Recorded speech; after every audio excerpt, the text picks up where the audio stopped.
कैसी आवाज? ये शाम को घर लौटाने वाले परिंदों की आवाज। तुम उस खुशी को डिफाइन कर सकते हो जो किसी परिंदे को इस वक्त घर लौटाने पर होती होगी?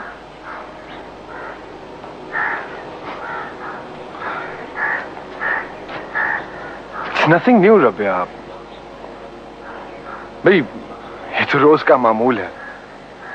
हर कोई जो दिन को घर से निकलता है शाम को लौट आता है।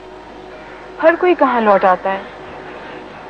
तुम्हें पता है लौट आना किसे कहते हैं?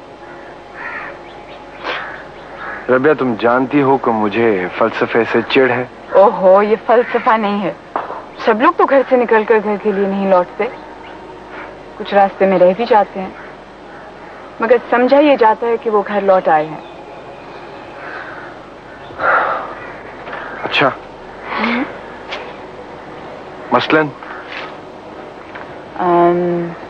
मसलन तुम घर से निकलते हो और जब लौटते हो तो मेरे लिए तुम्हारी मोहब्बत वैसी ही होती है। मसलन मैं जब घर से निकलती हूँ और लौटती हूँ तो तुम्हारे लिए मेरी फीलिंग्स में कोई चेंज नहीं आता। इसे कहते हैं घर लौट आना। भाई अगर ये फलसफा भी है तो मुझे अच्छा लगा।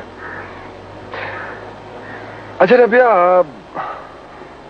अगर किसी रोज मेरे लिए तुम्हारी फीलिंग्स में कोई तब्दीली आ जाए तो मैं क्या समझूं? यही कि उस रोज तुम्हारे हिसाब से मैं घर नहीं लौटी।